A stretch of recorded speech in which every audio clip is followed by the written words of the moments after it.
Battle has been joined. The 28 countries with forces in the Gulf area have exhausted all reasonable efforts to reach a peaceful resolution, have no choice but to drive Saddam from Kuwait by force. We will not fail. We are determined to knock out Saddam Hussein's nuclear bomb potential. We will also destroy his chemical weapons facilities. Much of Saddam's artillery and tanks will be destroyed. Our operations are designed to best protect the lives of all the coalition forces by targeting Saddam's vast military arsenal. Initial reports from General Schwarzkopf are that our operations are proceeding according to plan. Our objectives are clear. Saddam Hussein's forces will leave Kuwait.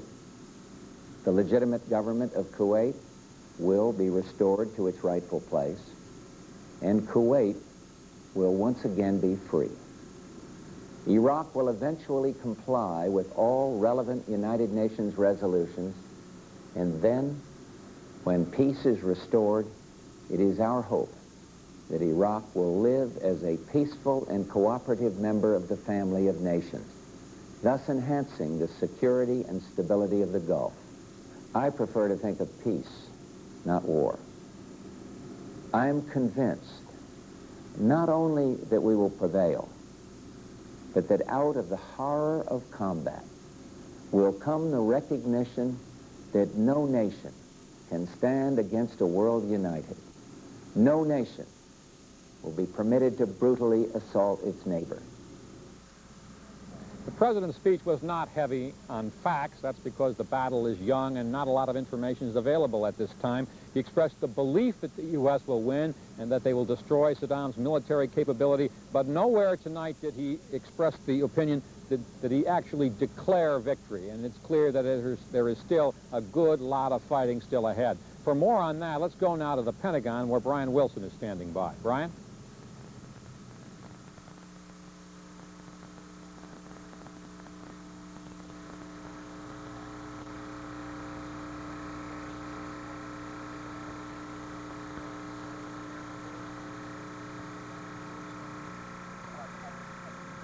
We apparently had some problems with Brian's audio. We'll try to go back to him later on. After all, this is live TV. Christopher Jones is standing by at the UN, where he has been all night, where many diplomats were caught off guard by the war action. Chris? Well, of course, it's been a very busy time here, Cora Ann, but I must say, yesterday, when the United Nations ran out of words, that was as good advice to Saddam Hussein that the bullets were going to fly as anything.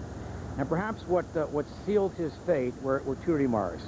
One was from the President of France, Francois Mitterrand, who said, "We're now through with the words, now guns will do the talking." And the other was a comment that the Secretary General made when he returned from his failed peace mission to Baghdad.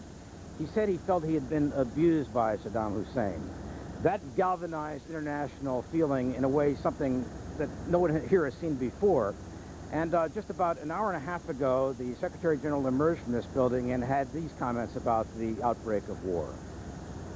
After all my efforts, after all the efforts of so many countries and so many personalities, that we are now facing a war. And then at this very moment, only 1 hour and a half after the hostilities, I am not well informed. I have not of details of what has happened. But I think it's for me to express my deep sorrow because of as Secretary General of the United Nations, the peace organization, I can only be saddened by the beginning of hostilities. As President Bush took pains to point out in his speech this evening, this is not just an American operation. It is a 28-nation affair, but you don't need to be a rocket scientist to realize this is fundamentally an American responsibility. It's mainly our troops out there, ours who are going to be called upon to make the ultimate sacrifice. We hope not in too many numbers. Generally right now here at the United Nations, however, they're still trying to talk and find a way to get out of this with a ceasefire and with Saddam complying with the UN resolutions which started this whole thing. Meanwhile, as we speak, there are demonstrators approaching the building. They are reputed to be in numbers of around 500. We don't know exactly the numbers. There are police in large numbers here. There are fortifications in front of the U.S. mission directly across the street from the United Nations, and there are warnings of terrorism from usually well-informed sources. We hope in this case they are wrong. Christopher Jones, Fox News at the United Nations. Back to you, John. Thank you very much, Chris. Corinne? And John, there are reports that Israel had advance warning of when the bombing would start. An Army officer there says Iraqi missiles that were aimed at Israel were wiped out in the U.S. air attack. The country is on high alert. The military ordered its citizens to stay indoors and to prepare their gas masks in case of an Iraqi attack. Iraq has vowed to make Israel its first target in case of war, and Saddam threatened to scorch the country with chemical weapons. All right, Corinne, there are 3 CNN reporters right in the middle of this. They're in a hotel in downtown Baghdad, and they've been listening to what's been going on ever since it started tonight at about 7. We are going to take a listen now to something that we recorded from them a little bit earlier in the evening. We have listened to the President's address, and as he indicated in speaking, or while speaking, hostilities were going on, and indeed, we could see far off in the distance lights flashing. We could hear the bombs, and we could see the tracer fire from the anti-aircraft batteries. As I listened to President Bush tonight, it seemed to me that he was telling Saddam Hussein, you are going to quit Kuwait. But I also heard Peter Arnett and John Holloman an implied threat to this man that the forces have gone against the nuclear plant that was a building. The forces have gone against the chemical arsenals. But I heard the President saying that we might not stop here. He did declare that this was not an invasion of Iraq. He wants to cripple this man's military capability. I should also tell you that we do not know where President Saddam Hussein is at this moment, nor do we know where other members of his government are located. I'm going to pass the microphone around because each of my colleagues has something to contribute. John Holloman. Bernie, I think you're right about the President's message to President Saddam Hussein. It's a message of, this is it. This is the beginning of what we're going to do. I'm sure the President would like very much if President Hussein would respond right away by, offering to pull out of Kuwait or something, but we'll have to wait and see what he's going to do later on. The last time we saw President Saddam Hussein was on television tonight in video that we know was at least a day old from a tour that he made of Kuwait. Excuse me. I'm now looking out the window of our bureau here, and I can tell you that off in the distance there continues to be the sounds of what appear to me to be bombs. During the President's message, there were flashes of light from a distance probably as much as 15 or 20 miles away, probably to the south of where we are. And at this moment, there are no signs of anti-aircraft fire in the downtown Baghdad area, but there continue to be these flashes of light off in the distance to the south. Peter Arnett, your reflection. Yes, John, I couldn't help thinking as I heard the bombs, the distant bombs, punctuating President Bush's speech of his reference to Vietnam. This will not be another Vietnam. And I was thinking back to Vietnam, where I spent many years, to a similar raid in 1972, a B-52 strike on Hanoi. The interesting thing was that raid came at the end of the Vietnam War, near the end of the Vietnam War, and many say it helped end that war. This raid on Baghdad and elsewhere in this region tonight is at the beginning of this war, and maybe it certainly won't be a Vietnam. John?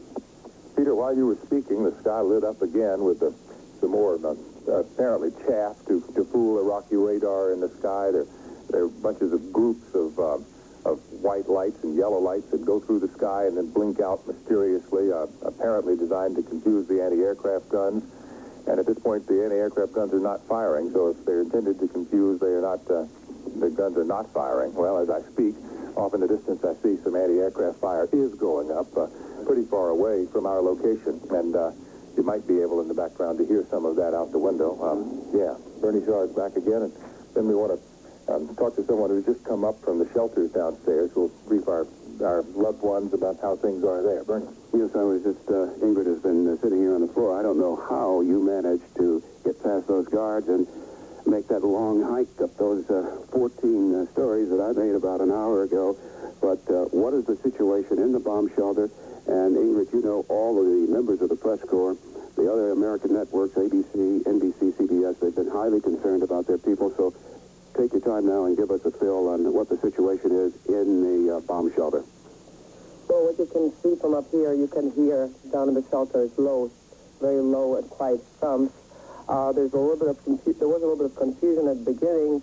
The press went down there, other hotel guests, hotel employees who also live in a compound nearby.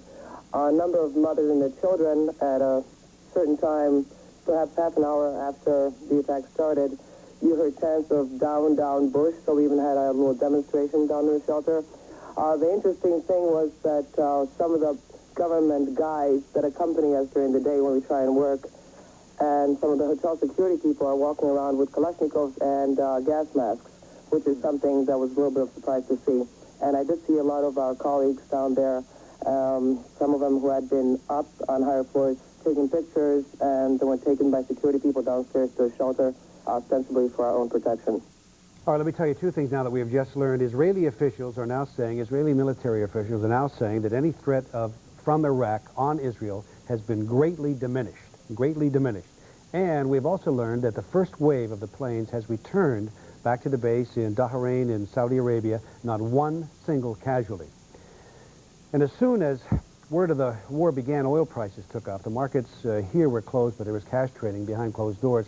They shot up to about $40 a barrel, but then they fell back to about $37. And now some oil companies in our country have frozen the price of gasoline, Conoco, Mobil, and Chevron. One would have to think that if those three did it, the others would follow suit. Wall Street had closed for the day by the time the first American attacks took place. But there was some pretty bad news about our economy in general. The consumer price index jumped in December 0.3%, and that pushed the inflation rate for all of 1990 to 6.1%. That's the worst jump in 9 years. The Dow finished up 18 points. Winners beat the losers. Shares on the New York Exchange averaged about 22 cents increase, and the American shares were up 4 cents. Gloria? And John, talk of war, as we all know, has been going on for months, but somehow the decision to attack Iraq is still a little bit shocking. Penny Crone is in Greenwich Village with a reaction from some New Yorkers. Penny? Corian, throughout the night we have been driving around Greenwich Village. We've been talking with people, and clearly everyone tonight that we've talked with, they're introspective, they're quiet, and yet they're not depressed. That's the feeling we've gotten throughout this area.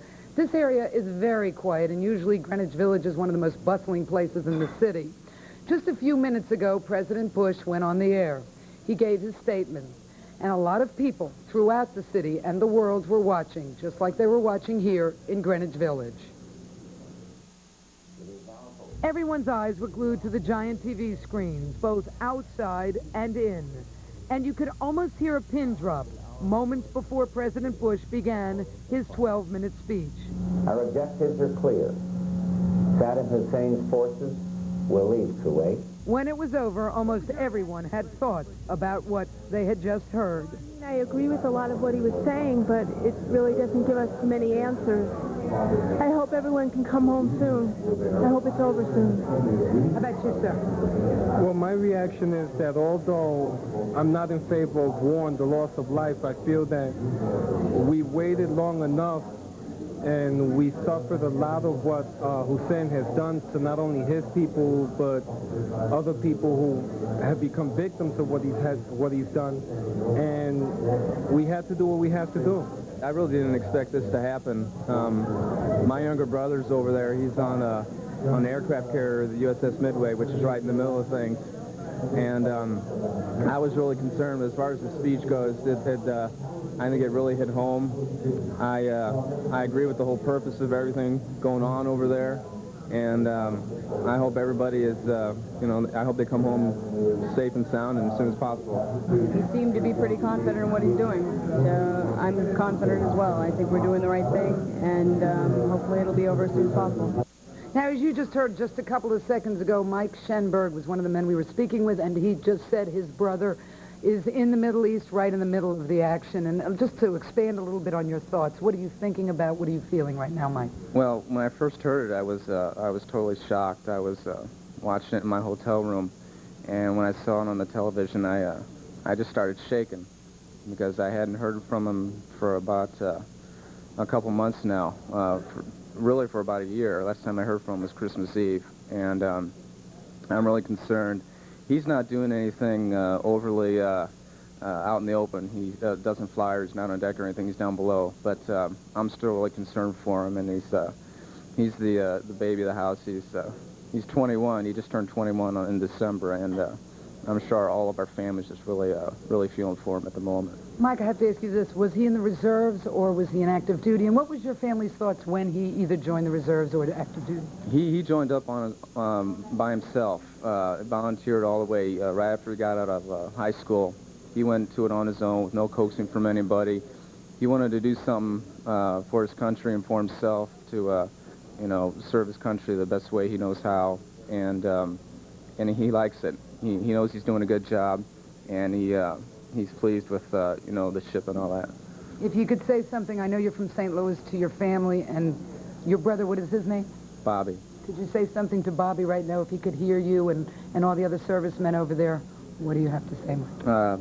Stay cool, Bob, and hi to the Wild Bunch in Main 3. Okay, thank you very much, and we wish your family and clearly Bob and all our men over there good luck. We'll try to get back to you later. I'm Penny Crone reporting live from Greenwich Village. Now back to the studio. All right, Penny. Yesterday there was a demonstration at Columbia University. Students and some activists gathered to call for peace in the Gulf. Tonight, young people at Columbia, people across the country coping with the reality of war now and how it might touch their lives. Amy Atkins reports. It's been said nearly every generation in America has been touched by war. This generation was to be an exception. But that innocence was shattered with news of a massive air attack. There are bullets being fired up into the air. You can see tracers along with other bullets going up into the air. Phil Busey's brother is in the 82nd Airborne. I knew he was right in the thick of it, you know, as soon as it started, and I was just, you know, I just can hope the best for him, you know. I try really not to think about it, try to think about my brother right now. Columbia University students watch the news with a fixed gaze, trying to absorb the shock and make sense of it all. What goes through my mind is the injustice, to tell you the truth, of the war right now. There are acts of violence all around the world that are condoned by the administration, and yet, in the case of the Gulf, they've chosen to make a stand. Elizabeth DeRider wasn't surprised at all. She's a poli-sci major with a concentration in Mideast studies. Feeling about the United States government the way that I do, and feeling about the Middle East the way that I do, it's hard to go either way on it. Kind of stuck in the middle right now. If the war in the Middle East is not a short one, the government could run out of volunteers to serve. And there's a sinking feeling here, if there is a draft, these guys could be next. I was just wondering, like, as a college student, I think it's a major concern is how this will affect us and, like, our continuing education if they can draft us out of school. To know that, you know, there's a possibility that they could institute a draft and we could be, you know, sent over there to fight. Yeah, that does scare me. From Columbia University, Amy Atkins, Fox News, Channel 5. All right, Professor David Denoon has joined us now. He is at NYU now. He used to be with the Defense Department, assistant deputy there. David, now that we know pretty much, to a certain extent anyway, what's happened up to this point, what happens next? Well, I think we really need to find out what the reports are tomorrow in terms of the damage that was done. To the extent that the Air Force has been decimated, to the extent that the communications facilities have already been knocked down partly, then I think we'll go broader in terms of knocking out things like power facilities, supply depots, and so on. Obviously, at some point, we want Saddam to surrender and to say that he's going to pull out of Kuwait. That's the objective, and I think we'll have to see how quickly he does it. Well, if he didn't do it then, you really think he will do it now? It depends. It depends how much he's suffering, and it also depends what kind of pressure he comes under from his own people. There also may be a coup against him. It would be difficult to believe, and forgive me for asking this again, but if this man didn't give up when he saw everything in front of him that was there, if he didn't believe it then, even though we, from all reports, are knocking the heck out of him and his troops, he still isn't. He's probably in a bunker somewhere down 20 feet or 50 feet below the ground. Nobody's touching him. Well, but you have to remember that if thousands of his own people are dying, which could happen. But these are the same people he used poison gas against. Yes, but there's going to be a different reaction, I think, this time because of the speed of it and the simultaneity of it. I think that's going to be the difference. This time he's going to get reports from all over the country of what's happening. They're all going to be coming into Baghdad, and obviously the intent is to try to affect his behavior. Okay, we're going to break in again, and once again we are going to go to the gentlemen who were in that hotel in downtown Baghdad, the three reporters for CNN. Our hands civilians moving about as we sought to observe and to report to you. We're well. All of us are, of course, exhausted.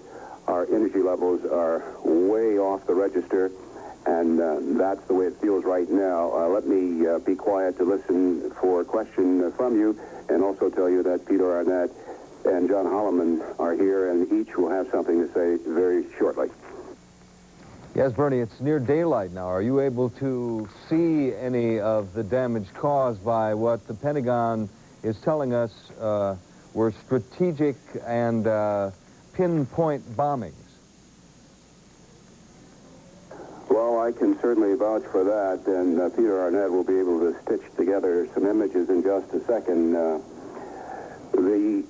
How does it feel to be at ground zero when a massive aerial campaign, unprecedented in military history, is unfolding around you?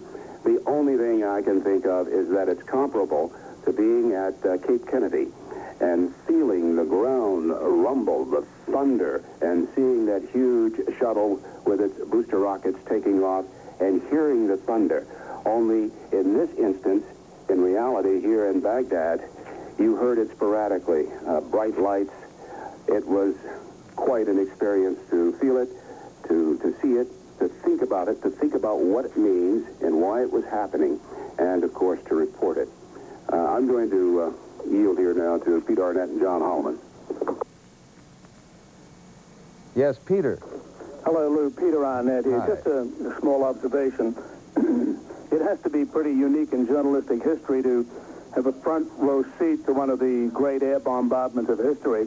I'd just like to point out that these are just the first shots in this war, and there are no indications yet, we may have them later in the day, how Saddam Hussein feels about it, but he has a 1 million-man strong army. He said he will fight on with the cry, Allahu Akbar, God is great. And these are the first shots, and I'm, from this vantage point in Baghdad, we'll be interested to see how these events unfold from here. I'd like to hand you to John Holloman now. Lou, what I'm going to do for you is look out the window and tell you what I see. It's something I do pretty well. I'll tell you, about 3 hours ago, the sky was brightly lighted with the tracer rounds from the anti-aircraft guns. Right now, the early morning fog that has inhabited Baghdad each early morning for the past several days is beginning to roll back in. But out on the 8-lane highway, which runs in front of our hotel, there are signs of early morning traffic. We've reported to you for many months that the society in Iraq is very well organized, and despite the fact that there was a major air attack here just a few hours ago, the morning commuter buses that are supposed to take off and drive down to the downtown bus station at this hour are on the road, and they're driving down to the bus station. As Bernie reported, we saw a hook and ladder fire truck go by, I guess about 10 or 15 minutes ago.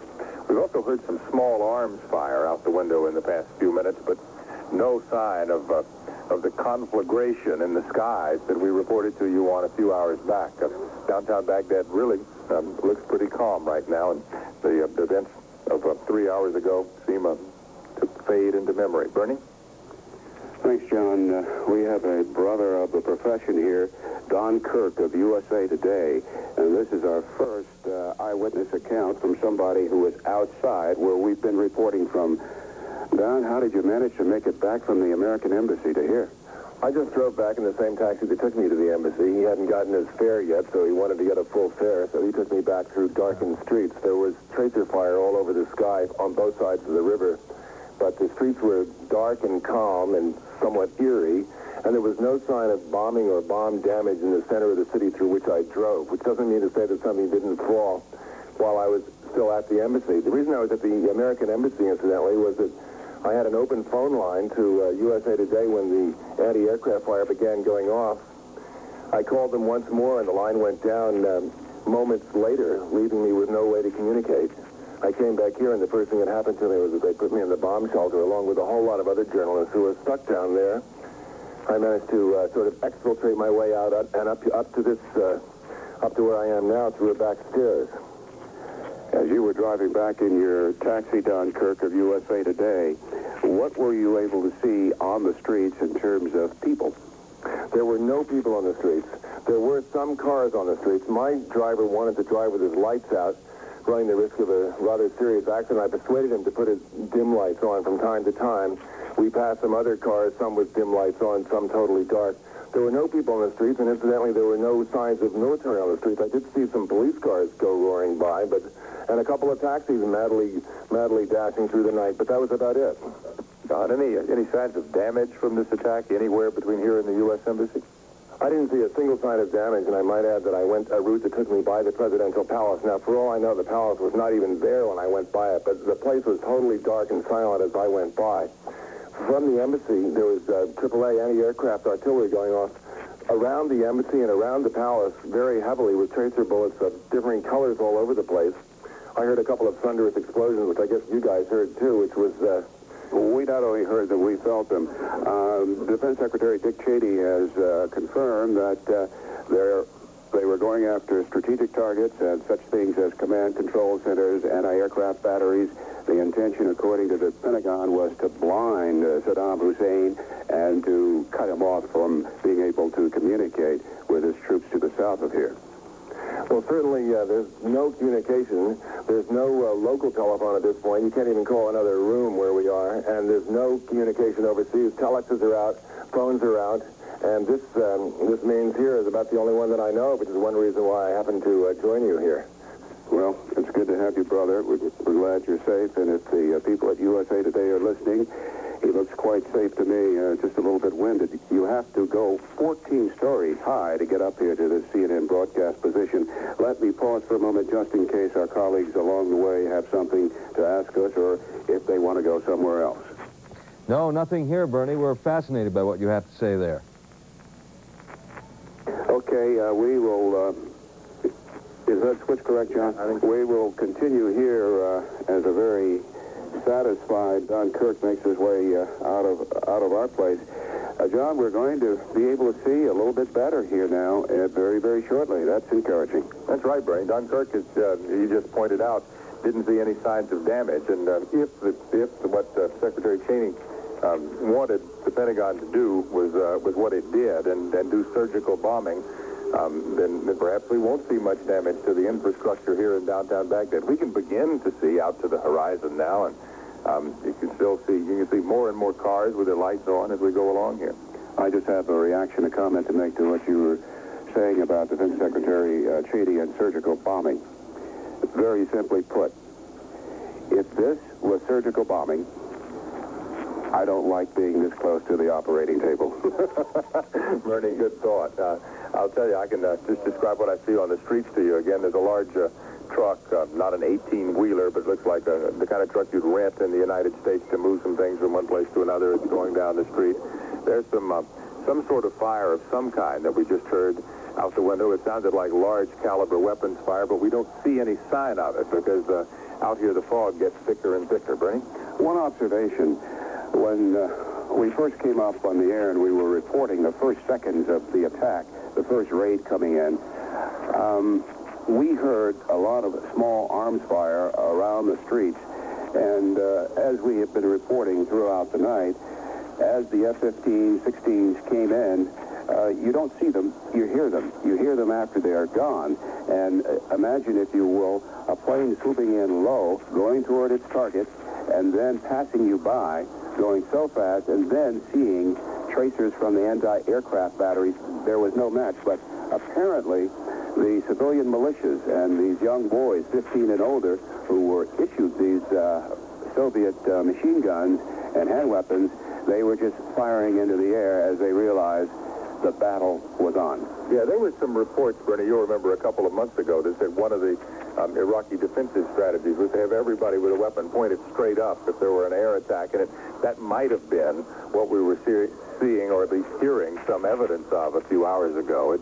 It feels better here. It feels a little more comfortable, a lot more comfortable, in fact, than it did when we were lying on the floor and feeling these blasts. I think I've been awake for, what, about 30 hours? How long have you been awake? At least that long. A long time, Bernie. And the adrenaline's beginning to go down. You know, that rush after rush after rush is kind of working its way out of our bodies, I think. Both of us look almost like zombies. But well, we feel like zombies, let's just hope that our minds will continue to serve us and our senses. And our abilities to continue reporting to the world what it is we are experiencing and seeing here. I just hope, I've said it once before, I just hope that as morning unfolds, we'll be able to find and talk with and listen to some responsible officials from Saddam Hussein's government. Right now, everybody continues to hunker down. Let me turn the switch off to see whether Lou has something for us. All right, I will do that, Bernie. And I'll tell you one more thing, Lou, before we do that. We made a great deal of videotape. I mean, there's going to be some fascinating pictures which we took out the windows of our hotel. The Iraqi officials came up after the attack, confiscated them.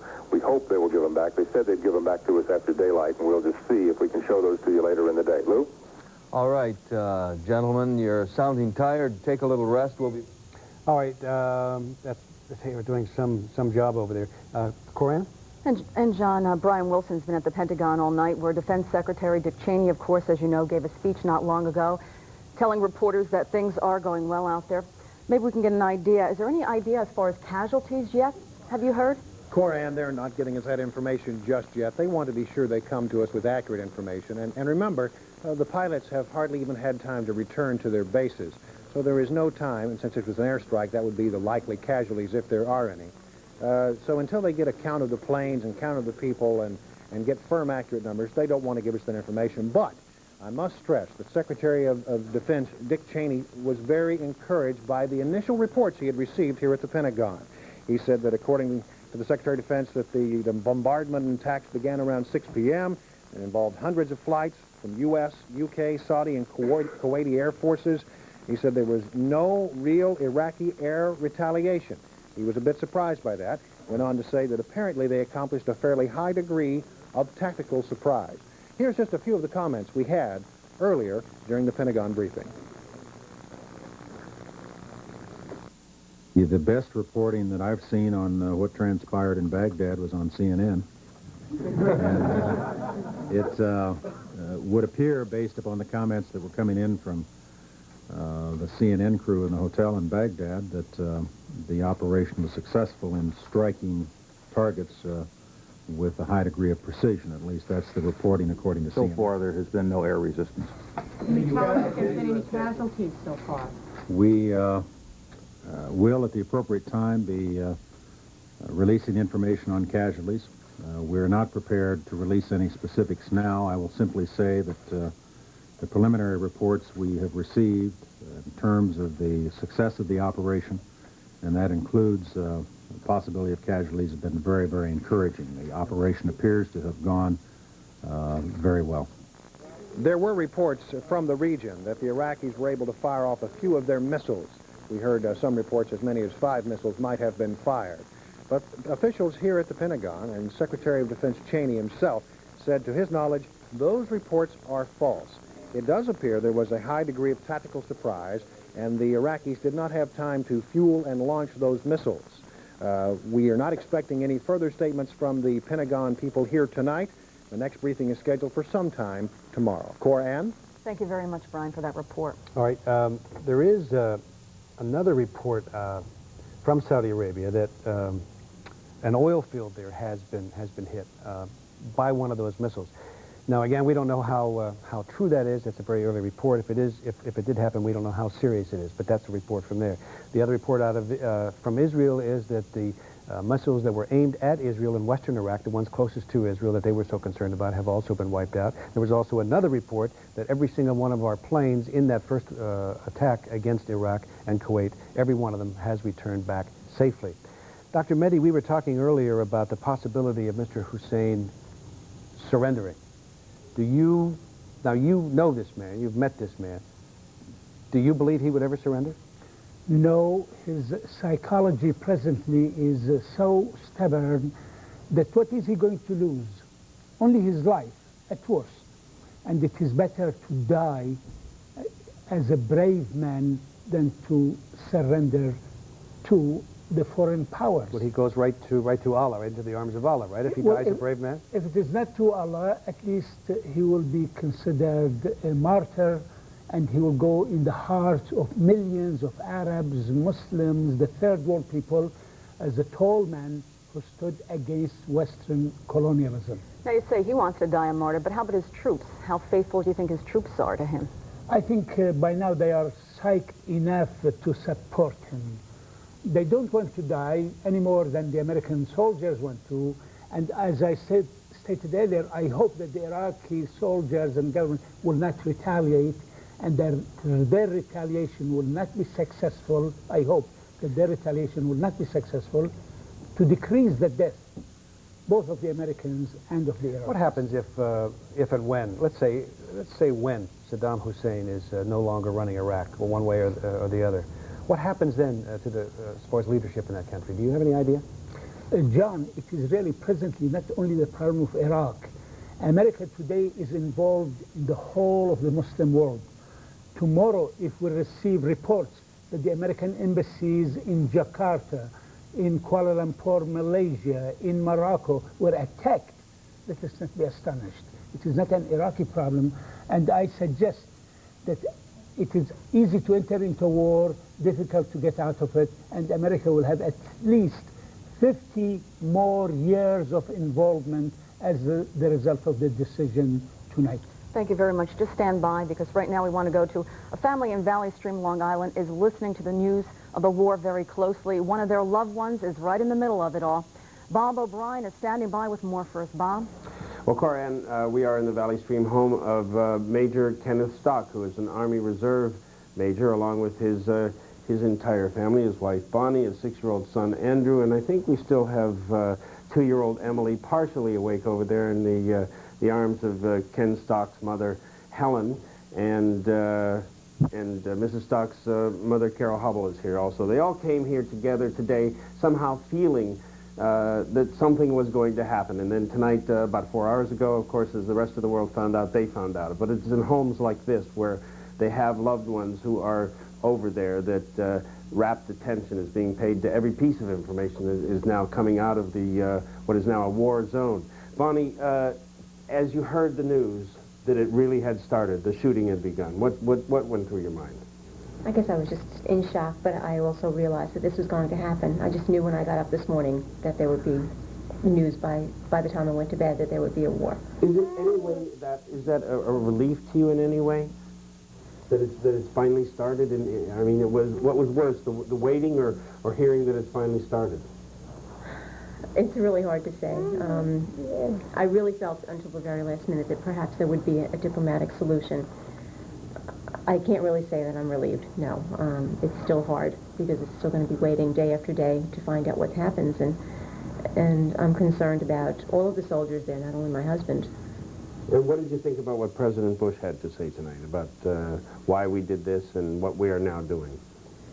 I think he seemed confident, and he was certainly sure that he had exhausted all of the possibilities of diplomacy. I guess this was the only course of action that he should take, and that he could take. When he said that this is not going to be a war like Vietnam, where the people fighting this war will not have one hand tied behind their back, what do you think about that? Well, that heartens me a little bit. I think it helps me feel better about it. During Vietnam, of course, there was so much resistance, and it was like we were the enemy. And I don't get the feeling in that. I think there's a lot more support for us. Well, now, we have, you talked to your husband on Friday, and even Landrew here got to talk to your daddy, didn't you? What, if you could talk to your daddy right now, Andrew, what would you tell him? I love you. Good words and good feelings to be sending over to the war zone from the family of one of the hundreds of thousands of Americans who are over there. So, reporting live from the home of Major Kenneth Stock in Valley Stream, Long Island. Bob O'Brien, Fox News Channel 5. Back to you. All right, Bob. We're going to go to the White House now, and Patrick McGrath is still there. Patrick, are you there? Yes, I am, John. What, anything going on there now? Earlier this evening, the consensus seemed to be that President Bush seemed very, very calm, very much in control, very serene, at peace with himself. What's happening there now? Well, our latest report, John, is that President Bush has now left the Oval Office, where apparently he had a brief meeting with evangelist Billy Graham. Perhaps that calmed him some for the night. It is going to be a long night for President Bush. We are hearing that he will be woken up from time to time to be informed of the progress of the battle. And those reports should be coming in with great regularity because it is now daylight in Iraq and Kuwait. So the spy planes, the reconnaissance satellites will be sending back photographs to just give us some idea of the extent of the damage that was done by U.S. air power. The encouraging thing tonight, of course, is that from all indications, there was no Iraqi resistance in the air. We heard a lot about the anti-aircraft fire on the ground, and we don't know how effective that was at knocking down planes, but at least they met no resistance from Iraqi missiles and from Iraqi planes. So that bodes very well for the future if that is true, because it may mean that the U.S. will be able to continue an air war campaign with much less danger than before, and hopefully they'll be able to continue to be effective and not have to go to a ground war, because the ground war is where all the casualties are. And casualties, unfortunately, are the one thing we haven't heard much about, although Secretary Cheney at the Pentagon said initial reports are encouraging about casualties. So while we really don't know overall how successful this has been tonight, the initial information is very encouraging. The President's got to feel pretty good about things, but he still needs a lot more information to get a really solid night's sleep. John? Patrick, we keep hearing from President Bush and other members of the administration that this will not be another Vietnam. Now, how much concern is there in the White House that because of what happened to us in Vietnam, that our country has lost a lot of its will, a lot of its resolve to get involved in any sort of an armed conflict, whether it's justified or not? Well, I don't think it'll be a Vietnam because we don't really have any designs to take over territory of Iraq. We just want to get Iraq out of Kuwait, and I think that can be done. And all indications are it can probably be done without a ground war. I don't think we are going to go in there and fight in the trenches and take a lot of casualties. I think we're going to bomb the supply lines now with our apparent control of the air and let them sit there until they've had enough. I mean, we could go back to sanctions and keep the pressure on. So I think in that sense, it is not likely to be a Vietnam. We're not fighting in the jungle house to house. There's no ideology involved here. I think eventually it seems pretty clear we're going to win that battle in Kuwait, that the Iraqis will get out, and then it will be over, and we can leave. We don't have to pacify as we did in South Vietnam, have to win the hearts and minds of the people. We're not trying to win the hearts and minds of the Iraqi people per se. We're just trying to get Iraq to stop the notion that they can go across borders with their armed force and attack another country. And that's a much different proposition, and that's the sort of thing that a military might can be effective with. The thing that is not clear at all, though, is what will the Arab attitude be when this is all over? Assuming we do win it, and assuming it's not a Vietnam and it doesn't go on forever, what will the Arab feeling be there? Will we have generations of Arab enmity and the terrorism that goes with it? Or will many of the Arabs recognize upon reflection that, yes, Saddam Hussein was wrong, it was aggression, and that the U.S., presumably after winning, then got out. So it is not at all clear how this is going to play out. And for that matter, it's not clear how long the battle is going to go on. Marlon Fitzwater said earlier, this is really the beginning of some long days and nights. So they are not hyping this. They're not going out there tonight saying the battle is won, victory is in our grasp. They're being very careful not to get expectations too high. But it's clear that their initial impression, particularly Secretary of Defense Cheney, that they're very encouraged with the way things are going. Yeah. Patrick, thank you.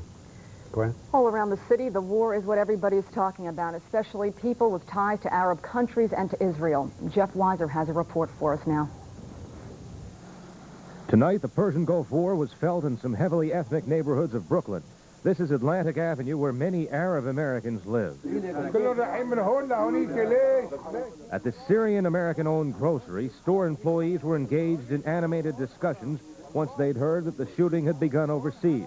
Some told me they support the president's actions because they are patriotic Americans. Down the street, at the Tripoli restaurant, the news of war came on the telephone, and it was decided to close up shop. Virtually all of Shaheen Abbas' family lives in Lebanon. He was almost speechless. So why are you closing? Because of the war? How do you feel about it? You know, I don't feel very well. You know, I'm very upset because nobody knows, what it's going to be really, it's a difficult situation, and it's very terrible. At this Syrian-American store, Sam Mustafa was deeply concerned. As an Arab, I'm always concerned about what happened overseas. Do you think this is the right or the wrong course for America to be taking right now? Well, we would much rather have them wait it out with a sanction and not to have any bloodshed on either side, really, because the outcome is up in the air. You don't know what the reaction going to be. You don't know the casualties. You enter another world just a few miles away in Williamsburg, Brooklyn, home for many ultra-Orthodox Jews. Here there's no hedging when you mention the name Saddam Hussein. I think they should bomb him to hell. Why? Why? Because it should not wait to be bombed by them. Are you not afraid of Israel being attacked? Well, I hope they won't be attacked. If America took the offensive, I hope they can stop them. They should be able to get off the ground to strike. It's a good idea, I guess. Why? To get rid of a tyrant. Why do you think he's so bad? He's, number one, he annexed a country which was a lawful, legal country. He used in Iran ammunition and chemical warfare, which was not allowed by the UN Charter. I think it should be, because if not, in a year from now, he may have the atom. He could destroy the whole world, because he's not the person. He's not somebody he doesn't have human in himself. So there you have it. New York City is certainly a city of many opinions. From Williamsburg, Brooklyn, this is Jeff Weiser, Fox News, Channel 5. And Shula Bahat has joined us now. She's with the American Jewish Committee. She, when she lived in Israel, she was a captain in the Israeli army. That's right. You told me, Shula, that you spoke with your family about 6:45 tonight, about 15 minutes or so before. That's right. I was able to reach them at 6:45 today, just and before what did I they heard. have to say? Well, they were calm, resolute, determined, very concerned because of the unknown. I'm sure by now they're much more relieved, because I know that they have the news of the H3 and H2 destruction. But I think that the Israelis in a situation of that nature usually somehow come together and have a certain esprit de corps, a certain morale that holds the country together. Very concerned, particularly because of the fear of chemical weapons for Jews, for Israelis, many of whom are survivors or children of survivors of the Holocaust. The idea of a chemical weapon of gas, is bone chilling, but I'm sure they are a little bit more relieved now. Although it's not over, I'm sure they are a little bit more relieved now. Now, as a former member of the army there, do you think that the Israeli army, the Israeli Air Force, is just chomping at the bit to get into